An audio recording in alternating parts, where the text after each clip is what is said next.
صباح الخير للجميع. اليوم احنا موجودين في الحديقة البيئية. عندنا اليوم زيارة لرئيس المجلس هو الطاقم، والسيد سمير ناصر كمان هو مدير قسم البيئة. فاليوم بدنا نعرفوا على الحديقة، مهام الحديقة، وظائفها. احنا نساء متطوعات حوالي من 30 امرأة واكثر، حتى اليوم كل يوم بنزيد عن بالعدد. احنا بالحديقة البيئية الاشياء المزروعة عندنا كلياتها طبيعية. مثلا هاي في عندنا نبتة الروزمارين اللي هو اكليل الجبل، طبعا هذا له فوائد كثير. بنقدر نشربه، بنقدر نعمل منه زيوت عطريه، واحنا عملنا كثير كمان فعاليات للضيوف اللي بيجوا عندنا منه زيوت عطريه، في دواء. طبعا احنا بكثره زرعنا منه هاي الاشياء. في عندنا نباتات اللي هي كلها طبيعيه. هاي كمان عندنا هون زعتر، هذا الخوخ كمان طبيعي. هاي شجره الخوخ، هسه موسم الخوخ، وعندنا بنقدر يعني ياكل الواحد بدون ما يفكر انه الاشي مضر ولا اشي. طبعا هون استاذ رسمي، هو الايد اليمين لنا بالحديقه. الليمون، البرتقال، طبعا هاي احنا مره شجره الليمون كمان عندنا هسه عيات الموسم فيها.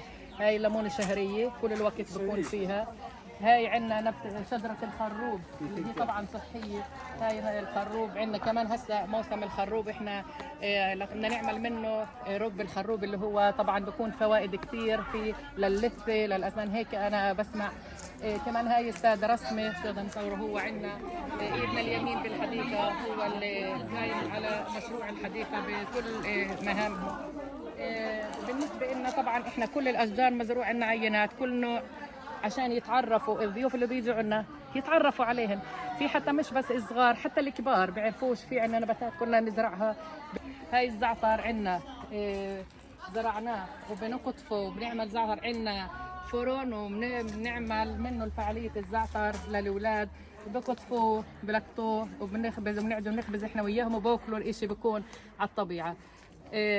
كمان عندنا هناك في أشجار، في حتى كان عندنا يجزفوف ويتبرعوا في أشجار. لكل صف كان له شجرة نزرعها. هاي مثلا شجرة التفاح كانت من صف بستان أجا عنا وأهدانا إياه، وهي حتى حاملة هسه. طبعا بدنا نحكي بالنسبة للنساء، احنا كنا نساء 30 امرأة متطوعة هي موجودات، نقدر نكمل ونشوفهن ونصور. لما بكون عندنا ضيوف طبعا هن النساء عندنا متطوعات، ومش بس هيك، احنا كل واحدة بتكمل الثاني، احنا كأننا عيلة يعني. فاليوم مثلا لأنه عندنا جاي الرئيس بيستقبل، طلع الحضور اللي موجود عندنا. هاي النساء بقدر تصور. هاي البرجرة طبعا انعملت جديد. وهاي عندنا النساء. كمان عندنا ضيف من كلية القاسمة أستاذ شريف، أهلا وسهلا فيه. هذا معه كمان يستقبل. هاي عندنا النساء انتماء العزيزات. في عندنا هنا مثلا نبتة هنا اللافندر، هاي كمان مفيدة جدا. هاي نوعين اللافندر كمان. هاي كمان قاعدة عندنا هنا. لما بيجوا طلاب بنقعدهم، بنعمل لهم وجبة أكل. في عندنا نساء من المطبخ، في 3 نساء هن بحضرن وجبة الأكل، لأنه أفضل يأكلوا أكل صحي مما إنه يشتروا من محلات. طبعا هاي بفرجيك إنه عندنا هنا النساء شو بحضرن لما بيجي عندنا ضيوف. طبعا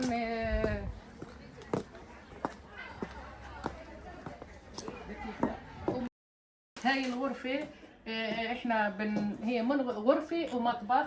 احنا بنقعد فيها لما يكون الطقس مثلا سقعة، بنقعد فيها. احنا كنساء بتكفينا، بنقعد هون بنعمل اجتماع، بنحضر فعاليات لضيوف بيجوا عنا. ف بنتامل انه هو موعدينا انه في حديقة ثانية تكون حديقة اكبر، يكون عندنا الاشي على نطاق اوسع. اهلا وسهلا فيك، وان شاء الله دائما بتكون عندنا لقاءات مع الرئيس، ويدعمنا الرئيس، ويكون عندنا الاشي افضل واوسع. واهلا وسهلا.